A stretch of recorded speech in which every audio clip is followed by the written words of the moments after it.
persuadé que l'intelligence artificielle ne remplacera pas ma caméra. Mais je suis aussi persuadé qu'elle peut clairement m'aider à créer ma vision, comme je l'ai en tête, qu'elle peut m'assister dans des registres techniques ou même me donner accès à des équivalents de matériel totalement hors de portée. Et tout ça à partir de mes images, mes choix, mes créations. Je pense qu'il y a de bonnes et de mauvaises façons d'utiliser l'IA. Et dans cette vidéo, je vais vous montrer des façons vraiment créatives de mélanger la création avec une caméra et l'intelligence artificielle.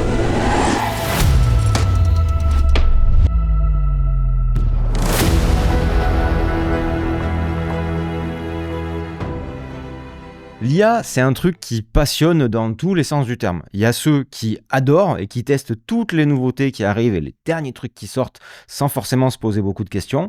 Et il y a ceux qui détestent et qui freinent des cas de fer en disant que l'IA, jamais de la vie, il faut absolument interdire tout ça et que c'est pas possible. Moi, je me situe quelque part entre les deux. C'est-à-dire que je pense qu'il y a des choses à réguler dans l'IA. Je pense qu'il y a des enjeux importants sur lesquels il va falloir réfléchir urgemment sur l'IA, mais d'un autre côté, je me dis aussi que ne pas utiliser l'intelligence artificielle aujourd'hui dans la création, c'est clairement se tirer une balle dans le pied parce que ça permet aussi d'être bien plus créatif et ça nous ouvre des portes en termes de créativité dont je vais vous parler aujourd'hui. Et ça me plaît de ouf. Par contre, je vous parlerai pas dans cette vidéo de création full IA à partir de rien.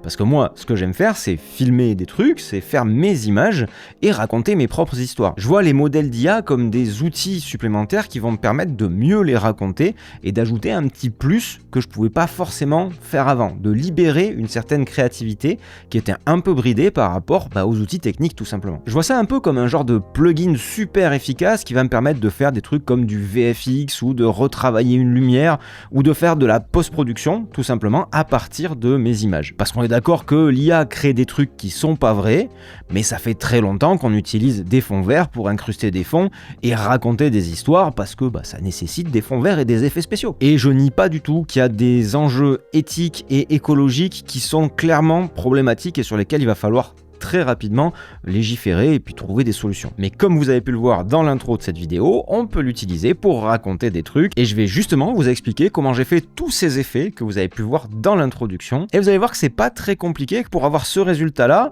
même s'il faut un peu de technique, on peut y arriver relativement facilement. Et dans les cas qu'on va évoquer ici, je vais utiliser la plateforme Xfield qui propose plein de modèles d'IA générative et qui est le sponsor de cette vidéo. Et on utilisera pas mal de modèles d'IA générative, notamment Kling, mais aussi l'outil Cinema Studio de Xfield. Et si vous voulez tester, je vous mets les liens dans la description. La première chose qu'il faut prendre en compte quand on veut utiliser une IA générative, c'est que tout est dans le prompt. Le prompt, c'est cette consigne qu'on va donner à l'IA pour qu'elle retranscrive visuellement ce qu'on lui dit de faire. Parce que l'IA, elle est intelligente dans une certaine mesure, c'est-à-dire qu'elle va faire exactement ce que vous lui dites de faire, ni plus ni moins. Des fois, elle va inventer un peu des trucs, mais si vous voulez avoir un résultat précis et le résultat que vous avez en tête, il faut une consigne extrêmement précise. C'est aussi pour ça que je suis pas trop inquiet, parce que si on a zéro connaissance en termes de cadrage, de cinématographie, de langage cinématographique, ça va être très compliqué d'avoir un résultat comme on l'a imaginé. Ça va plus être au petit bonheur la chance. Là, l'idée, c'est vraiment de faire ce qu'on a dans la tête. Et pour faire ça, je m'aide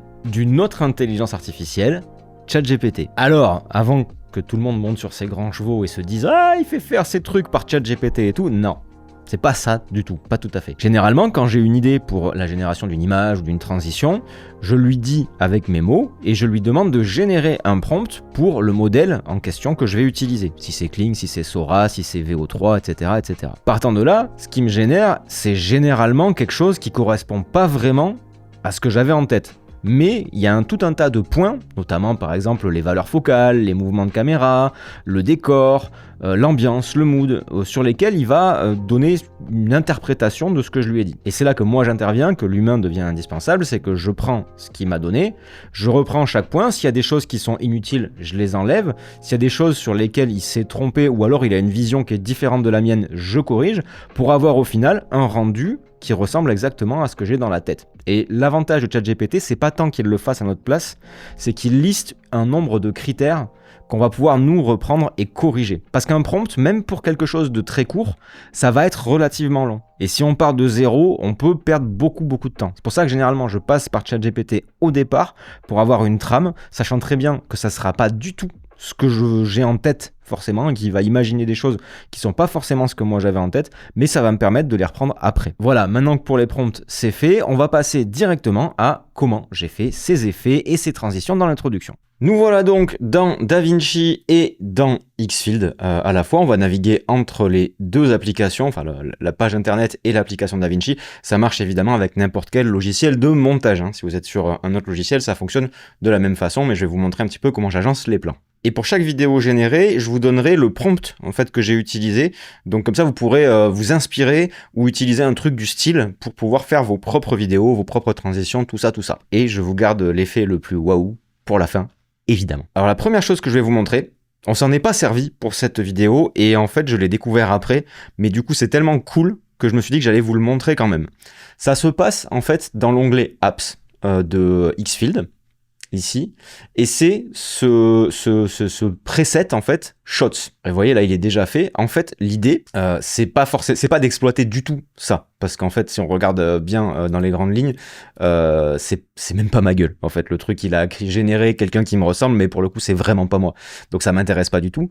Par contre je peux uploader une image et à partir de cette image là, il va venir me créer une espèce de mood board en fait de shot deck qui va me donner des inspirations de différents angles. Et ça clairement c'est un truc, souvent je me dis je voudrais varier les angles, les valeurs de plan, etc.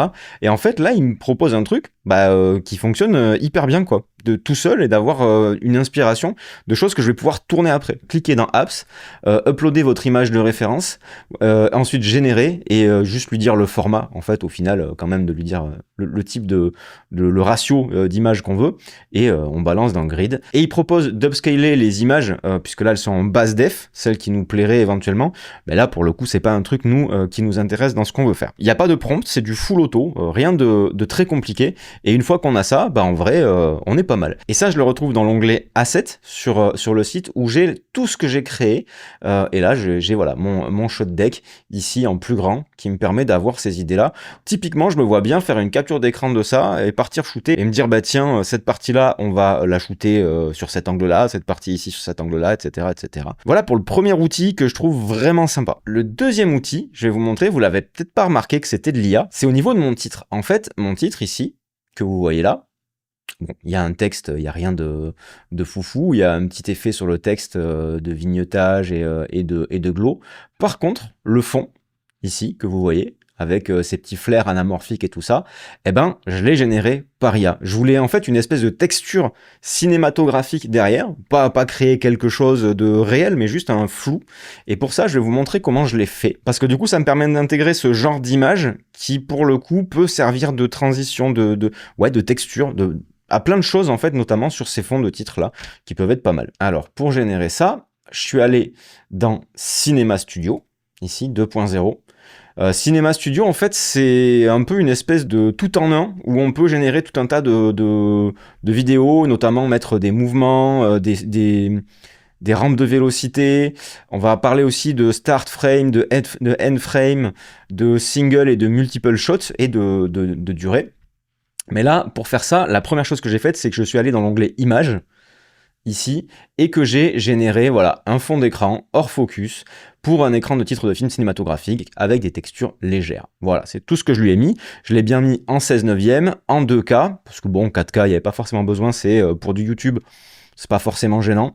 D'ailleurs, il faut savoir que la plupart des plans sont en HD. Les plans que j'ai rajoutés sont en HD, les plans que j'ai tournés sont en 4K.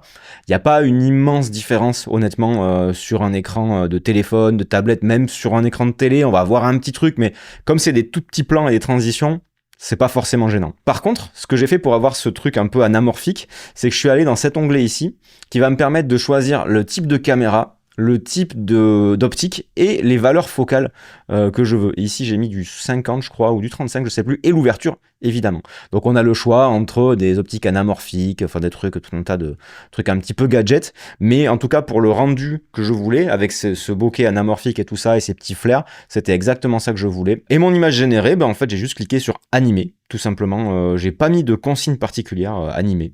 Voilà, rien de plus, et en fait ça m'a fait ces petits bokeh qui bougent, un petit mouvement de caméra très léger. Et ça en vrai c'est intéressant parce qu'on peut avoir du décor flou, de la texture, ça peut servir pour habiller tout un tas de titrages, de transitions. Pourquoi pas des overlays, j'ai pas testé mais ça se trouve on peut faire nos propres overlays, genre de film burn ou des trucs comme ça avec l'IA, et ça c'est plutôt cool. Pouvoir personnaliser le truc et se les créer nous-mêmes, franchement c'est un truc qui me botte. Ensuite on va passer sur une autre utilisation de l'IA qu'on a eu dans cette vidéo, qui est l'ajout de mouvements de caméra. Et ça, vous l'avez peut-être pas vu passer, mais en fait, par exemple ici, donc ici on est sur de la vraie image, hein.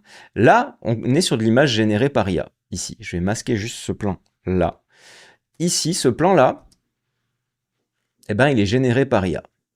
En fait, ce qu'on avait au départ, c'était ce plan et ce plan. Et donc en gros, l'idée c'est de prendre la dernière frame du plan, la première frame du plan, et de faire à l'intelligence artificielle la jonction entre les deux. Et j'ai un peu galéré sur ces plans-là pour une raison simple, c'est que j'ai eu du mal à lui faire comprendre que je voulais un travelling sur dolly en arc de cercle et pas un roll de la caméra. Ça a été compliqué de lui faire comprendre, mais j'ai fini par lui faire comprendre, et au final, le plan, il donne ça.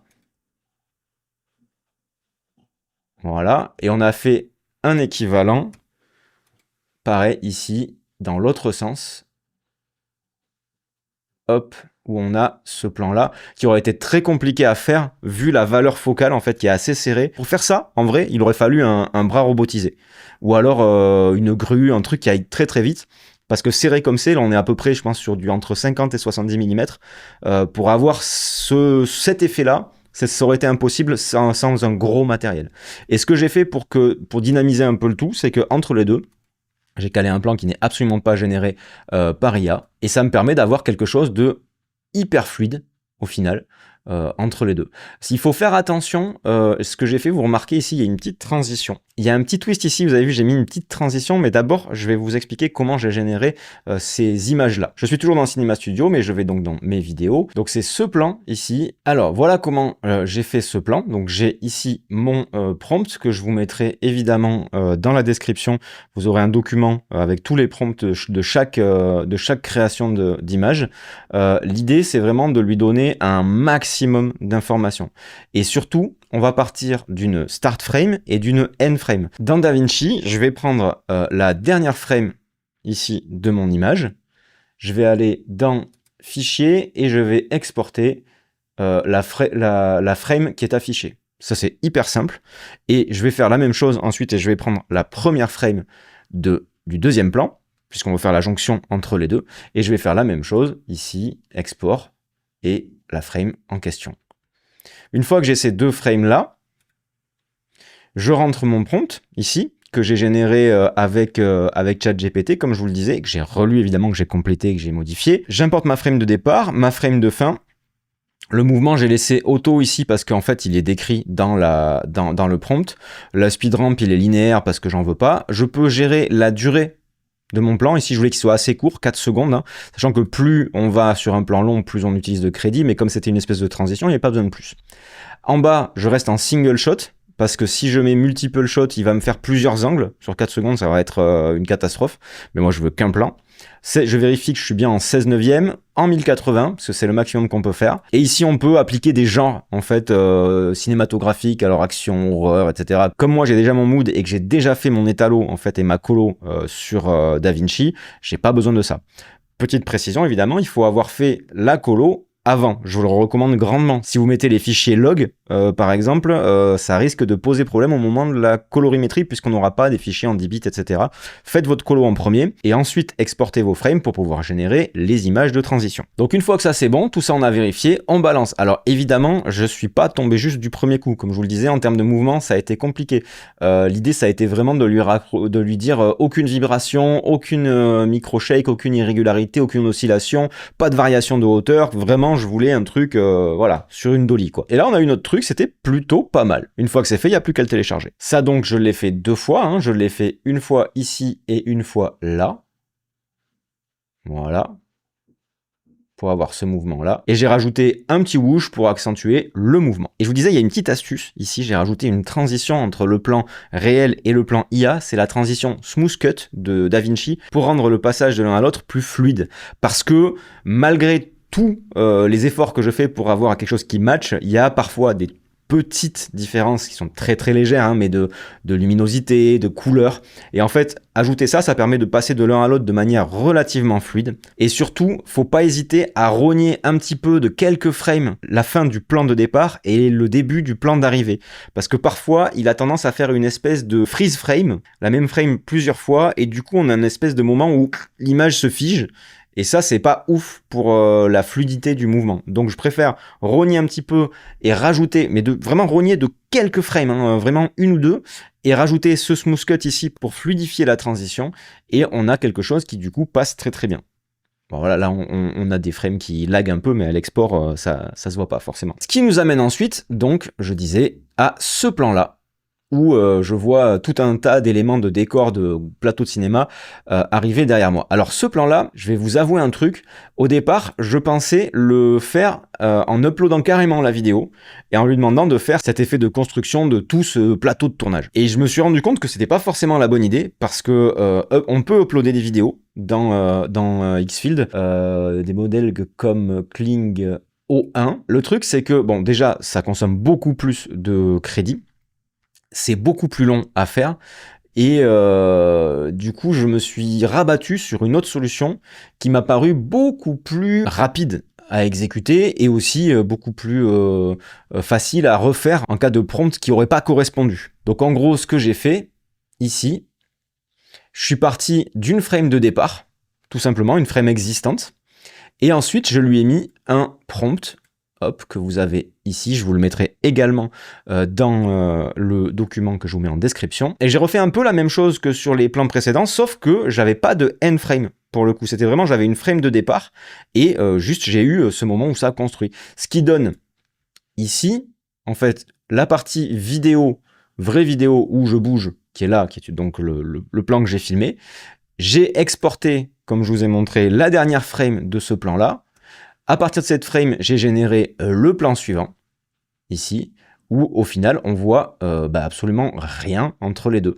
Ce plan-là, du coup, est totalement généré par IA. Il n'y a même pas, en fait, de vidéo qui a servi de support. Ce plan-là, il est totalement généré par ma caméra. Et on rajoute au milieu le petit smooth cut qui va bien, parce qu'il y a un léger décalage de couleur de l'un à l'autre. Mais honnêtement, on le voit pas du tout quand on a ce petit smooth cut. Évidemment, on rajoute aussi tout le sound design qui va avec pour rendre le truc un peu plus réaliste. Même si on est d'accord, c'est totalement de la fiction. Même principe en fait pour la main robot qui vient se poser sur mon épaule et la tête de robot qui apparaît ici derrière. Là, je suis parti vraiment de la première frame des plans qu'on a tourné. Voilà, il y a ce plan-là. J'ai pris une frame de ce plan et donc du coup je lui ai demandé de faire apparaître le robot. Je vous mettrai pareil le prompt dans la description. Pareil pour ce plan-là. On a pris une frame de ce plan-là et on a demandé de mettre la main robot qui vient se poser sur l'épaule. Donc là, pas besoin forcément de vous refaire la démo. Et ici, il y a ce dernier plan. Alors là, ça demandait un petit peu d'organisation. Il fallait le penser avant, ce plan, parce que l'idée, on le savait, c'est que de l'extérieur, je voulais dire ma dernière phrase, claquer des doigts et retrouver en fait la même chose dans mon bureau. Et donc du coup, je l'ai décalé un petit peu parce qu'en fait, je trouve que le claquement de doigts juste avant le titre fonctionnait mieux. J'ai généré plusieurs fois, mais là, c'est pareil. On a fait une end frame à la fin. On a pris la end frame ici avec le claquement de doigts, tac, ici, le début l'amorce du claquement de doigts et la première frame du deuxième plan. Et on obtient du coup ce petit truc assez sympathique. Et là, le prompt ici, voilà, clac. Et là, vous voyez donc la frame de départ, la frame de fin. Le prompt est ici. Je lui ai demandé en gros de reconstruire le décor de mon bureau à partir de la frame de l'extérieur pour se retrouver dans la frame de départ du second plan. Et j'ai encore une fois gardé toujours les réglages de la même façon, mouvement auto, speed ramp linéaire, une durée assez courte, un single shot 16:9 en 1080 et pas d'effet particulier. On peut cliquer ici sur le batch size, ça veut dire qu'il va nous générer plusieurs versions de ce qu'on lui a demandé, plusieurs interprétations. Donc forcément, ça prend plus de crédit et ça prend plus de temps. Moi, généralement, j'essaye un par un parce que pour de la vidéo, je préfère voir un peu le rendu et adapter le prompt en fonction de ce qu'il va me faire pour éviter qu'il y ait des écueils. Et enfin, le dernier plan qui a été généré par IA, c'est ce plan-là. Ici, la Flying ZR, j'appelle ça. Donc là, pareil, un plan qui a été un peu pensé en amont. L'idée, c'était de faire juste un plan fixe au départ de la ZR sur ce petit banc autour de l'arbre. Et ensuite, de tourner un plan où j'avais la ZR dans la main et où je faisais ce petit mouvement de recul ici pour pouvoir créer en fait le lien entre les deux, toujours avec un prompt que je vous mets dans la description. La difficulté ici, ça a été en fait de faire matcher l'effet un peu warp, un peu FPV avec le flou de mouvement, parce que je voulais absolument ce flou de mouvement, cet effet un peu FPV justement, dans cette partie-là pour faire du waouh, avec le côté hyper statique ici. Et là, clairement, j'ai rogné des frames. J'ai même zoomé un petit peu parce que je me retrouvais avec un angle un peu plus large à la fin de ce plan-là que sur le début du vrai plan. Donc j'ai zoomé un petit peu dans le plan de l'IA et toujours ce petit pansement ici de smooth cut qui permet de faire en sorte que ça passe hyper crème et hyper smooth. Évidemment, on a toujours le sound design qui va bien. Et voilà, on a réalisé notre intro avec de l'IA. Je vous ai montré tout le travail que j'ai fait sur cette introduction, mais il y a quand même des choses qui m'ont un petit peu gêné et des recommandations que j'aimerais vous faire si vous souhaitez utiliser ce genre d'effets et d'outils d'intelligence artificielle. Alors honnêtement, de plus en plus souvent, j'utilise ce genre d'outils. Ça commence à rentrer un petit peu dans mes habitudes de travail. C'est pas un indispensable, j'en ai pas besoin tout le temps. Parfois c'est surfait et ça n'a pas forcément un grand intérêt, mais notamment pour les clients corpo, j'y trouve très régulièrement une certaine plus-value. Et puis j'ai toujours été une buse en effets spéciaux, c'est un truc qui demande des skills de ouf. Là ça me permet de pouvoir faire des petites choses à mon échelle qui vraiment ont de la gueule au final. Et dans tous les cas, je n'utilise l'intelligence artificielle comme n'importe quel effet que quand ça a une plus-value créative et que ça va amener un plus au storytelling. Par contre, les petits points négatifs, voire pénibles. Déjà, faut se dire que générer un plan, c'est long. La génération d'images fixes, ça va assez vite, ça va. Mais pour tout ce qui est génération de vidéos, ça peut prendre plusieurs minutes. Et c'est vrai que ça peut être un petit peu frustrant parce qu'on a notre start frame, notre end frame, et puis là on attend comme des cons que notre barre de progression avance. Alors c'est un petit peu normal, ça peut pas être instantané, mais c'est vrai que dans un workflow, ça coupe le truc, mais bien comme il faut. Et puis surtout, tant que ça génère, on est un petit peu bloqué. On peut rien faire d'autre de particulier, ou alors on fait de la colo, des machins, puis après on revient voir si le plan il a été généré comme il faut, on fait une petite modification parce que c'était pas ce qu'on attendait, on régénère un plan, etc., etc. Bref, ça demande de la patience et ça demande surtout de travailler ces prompts de manière extrêmement précise, comme je vous disais au début de cette vidéo. Et même là, on peut avoir des surprises parce que l'IA, elle a des interprétations qui sont pas forcément des interprétations fausses, mais qui sont des interprétations qui sont pas celles qu'on avait en tête, tout simplement. Et donc, il faut recommencer. Le deuxième point, c'est que ça a un coût. C'est pas gratuit. Il y a des tarifs pour les gens qui l'utilisent peu, il y a des tarifs pour les gens qui l'utilisent beaucoup, mais dans tous les cas, à chaque génération d'une vidéo ou d'une image, on utilise des crédits qu'on a dans l'application, dans la plateforme, et ça peut très vite partir. Je vous avoue que les premiers forfaits, si on a une utilisation intensive ou si on ne sait pas trop où on va, ça peut partir très vite. Après, si on travaille bien ses prompts et si c'est sur un usage ponctuel, en vrai, c'est une plus-value pour pas très cher. Donc au final, c'est à voir en fonction de votre usage et de l'utilité que vous en avez. Mais dans tous les cas, je pense que ça serait une énorme erreur de refuser totalement l'IA, ou ne serait-ce que de s'informer sur ce que fait l'IA et de voir comment ça fonctionne et d'y mettre un peu les mains dans le cambouis. Parce que cette révolution-là, elle est en marche, on l'arrêtera pas quoi qu'il arrive. Le mieux, je pense, ça va être surtout de la contrôler et de la maîtriser pour la mettre à notre service et ne pas subir l'IA. Je pense aussi que les gens vont très vite se lasser des contenus IA mal générés, que la gestion d'un prompt et que l'intégration subtile de contenus générés par IA au milieu de contenus réels, ça va devenir vraiment une grosse plus-value et quelque chose qui va amener un gros plus du point de vue du spectateur. En plus de ça, je pense qu'en termes de storytelling, ça peut développer des univers créatifs juste gigantesques et ça peut permettre de faire des trucs vraiment très intéressants. D'ailleurs, je sais pas si vous vous rappelez, mais il y a quelques temps, on avait fait un petit défi. On avait mis une monteuse débutante assistée par IA sur une vidéo et un monteur pro avec son logiciel de montage. Et le résultat, il se trouve juste ici, pour voir ce qui se passe, qui a gagné, qui a fait le meilleur montage. Vous le retrouvez ici.